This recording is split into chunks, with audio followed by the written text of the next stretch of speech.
Hi అండి.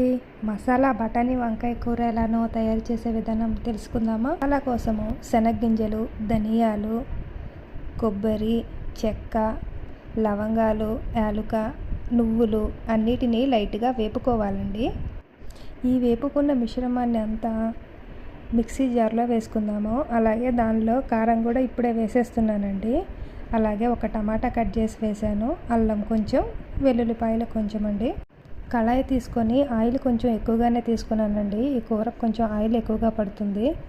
దానిలో ఆవాలు, జీలకర్ర రెండు వేసానండి. ఇప్పుడు కట్ చేసిన ఉల్లిపాయలు వేసాను. వీటిని బాగా వేగనిచ్చాలండి.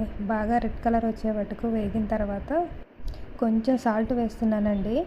సాల్ట్ వేయడం వల్ల త్వరగా మగ్గిపోతాయి ఉల్లిపాయలు అనేవి. వంకాయలను ఆల్రెడీ నేను కట్ చేసి పెట్టుకుని సాల్ట్ వాటర్లో వేసానండి.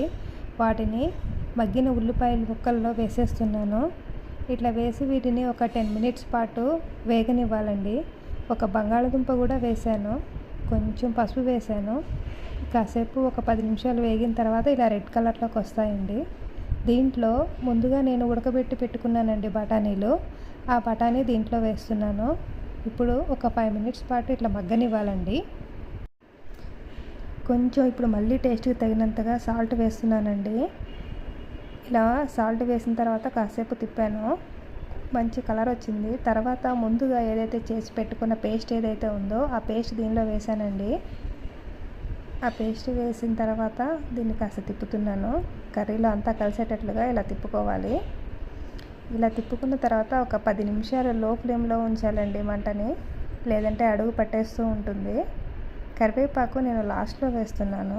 అలాగే ఒక పచ్చిమిర్చి ఇట్లా కొంచెం ఒక స్పూన్ నెయ్యిలో వేపి దానిలో వేస్తే కూరలో మంచి టేస్ట్ వస్తుందండి. కొంచెం కొత్తిమీర వేసి ఒక 5 నిమిషాలు ఉంచేసి ఆఫ్ చేసేయడం అండి. అంతే అండి. ఇది పుల్కాల్లోకి చాలా బాగుంటుంది. చూడండి, టేస్ట్ అయితే చాలా బాగుంటుంది. ట్రై చేసి ఎలా వచ్చిందో నాకు చెప్పండి. థ్యాంక్ యూ అండి.